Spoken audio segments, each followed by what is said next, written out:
আসসালামু আলাইকুম। আজকে একটা সত্য কথা বলি।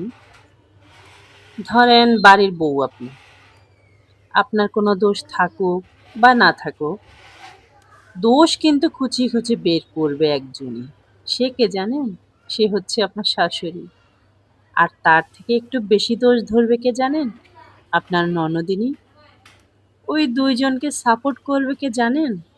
দেখে না দেখেও, সে হচ্ছে আপনার শ্বশুর। আর এই সবকিছু দেখে, জেনে, বুঝে চুপ থাকবে কে জানেন? সে হচ্ছে আপনার স্বামী। হায় নারী, যাবে কোথায়? দিন তো তোমার গেল এইভাবেই। তাই না বলেন? তা আসলে আপনাদের সাথে একটা কথা বললাম, শেয়ার করলাম, ইচ্ছে হলো। তো এই ফাঁকে একটু মাছ চচ্চড়ি করলাম। বারান্দায় একটা মিষ্টি আলুর ডগা লাগিয়ে দিয়েছিলাম। সেখান থেকে মাঝে, মাঝে ২-১ টা করে পাতা নিয়ে এসে সেখানে দিয়ে দিই। খেতে খুব ভালোই লাগে। তো আজকে আমি এখানে একটু রুই মাছ করেছিলাম চচ্চড়ি। তো ওখানে একটু পাতা দিয়ে দিলাম, ভালো লাগে। তো এই যে দেখছেন কেমন হয়েছে? খেতে খুব ভালোই লেগেছিল। আপুর ভিডিওগুলো ভালো লাগলে অবশ্যই পাশে থাকবেন। আল্লাহ হাফেজ।